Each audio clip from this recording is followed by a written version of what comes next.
Hey there! Guess who's back? It's me, Austin! Oh, son of a bitch! Alrighty, long time no see. Let's just get into this. Let's talk about iPhone 14. After all, we do have an event right around the corner. Wednesday, September 7th. That's the date. It's also a date that I can personally back up. We're likely looking at another in-person hybrid event thingy, just as we saw them do with WWDC, obviously with the main keynote or event being pre-recorded and then played in front of a crowd of whoever. I would like to say, if you care at all, even a titch, about getting surprised, you probably shouldn't watch this.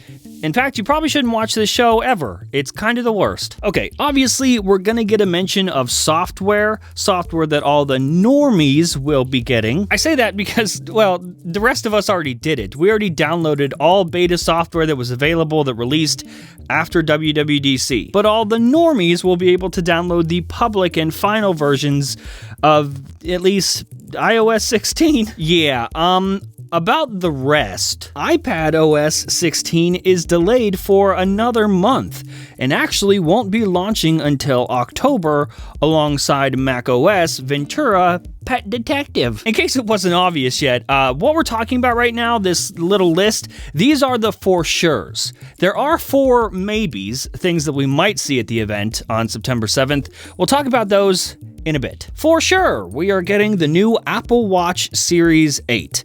Actually, we're getting 4 new Apple Watches. That update to Series 8 obviously comes in 2 sizes, so that counts as 1 and 2, which, by the way, rumors are suggesting, once again, no redesign this year either, which means no flat sides again.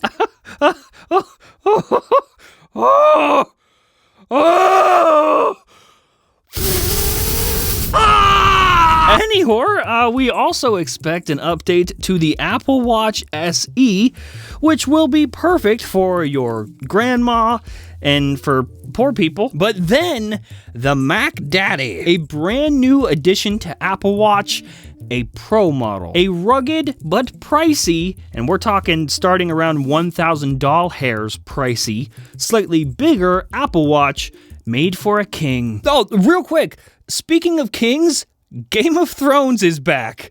And I know it sounds like someone paid me to say this. No one paid me to say shit. If you were disappointed by the end of the last series, just forget about all this. It's back. It's awesome. Have you seen it? The Pro Watch will be made out of something way less cool than Valyrian steel.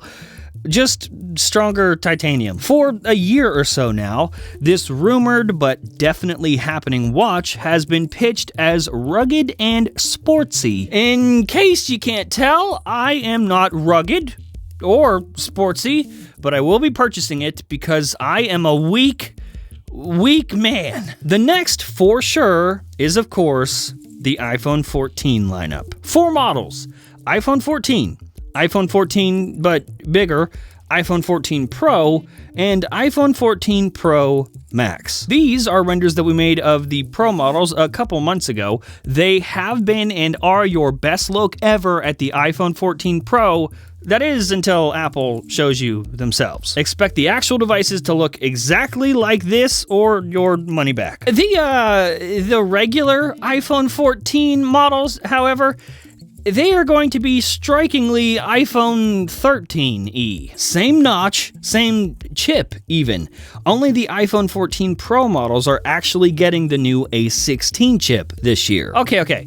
Now let's talk about what everyone here cares about, iPhone 14 but Pro. The most important updates are this pill hole punch cutout thing on the front, because that's how you know it's the new one. It's stupid, and it is literally only there so that when your friends look at it, they go, oh, hey, that's new iPhone. I see you, Mr. Moneybags. We are also getting a brand new 48 megapixel main sensor on the back of this thing.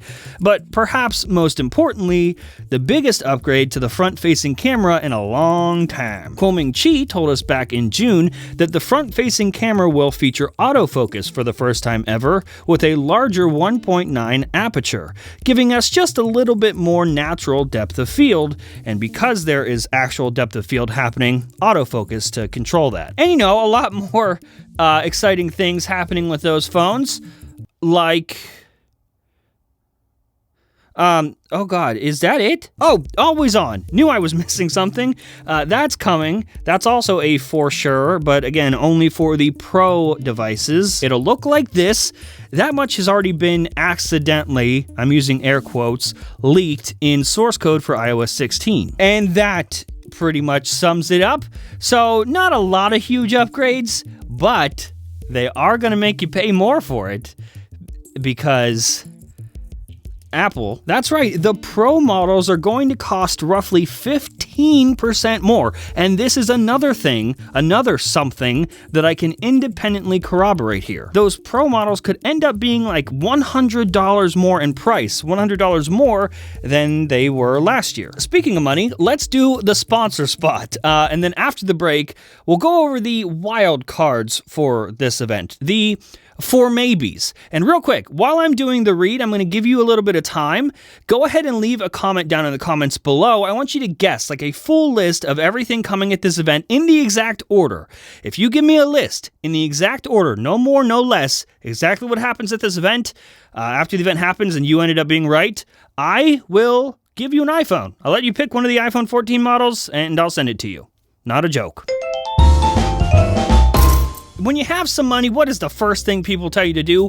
Invest it. Invest it in the stock market. But no, don't you dare. That's why this episode is sponsored by Masterworks.io. Masterworks gives everyone, not just high rollers, the chance to invest in famous Picasso, Monet, and Banksy paintings. Why art? Well, art has outpaced the S&P 500 from 1995 to 2021, and it has almost no correlation with stocks. Is it legit? Yes, of course. Masterworks is the first company to offer paintings backed up with the same Securities and Exchange Commission as public offerings. But is anyone doing it? Yes to that, too. Over 300,000 investors have already signed up, which means yes, there's a wait list, but you can skip it with my special link. Just go to masterworks.art/FPT to get started today. And of course, a huge thanks to Masterworks for sponsoring this episode. All right, welcome back. Good luck getting that iPhone.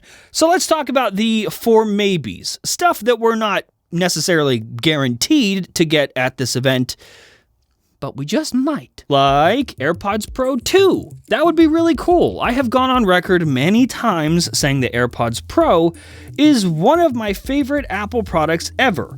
If we do get AirPods Pro 2, they won't look any different than the first gen pair, but they could still have some really cool features, like the new version of the H1 chip, potential Bluetooth 5.2 support, maybe lossless support, and USB-C, so that's neat. And the last for maybe is the announcement of the rumored for many years AR/VR headset. Some outlets are suggesting that this could be a one more thing at the end of this event. But I do not think it.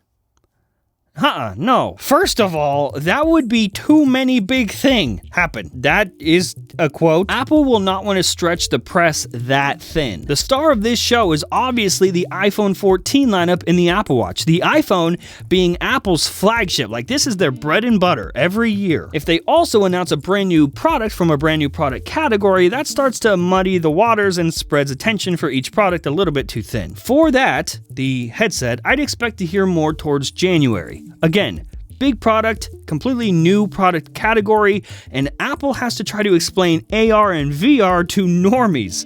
That needs to be its own dedicated thing, its own event. Don't worry though, there is a ton more coming this year, like iPads and Macs, but those will be held for a separate event in October. So, there you go. That's the for sures and the for maybes.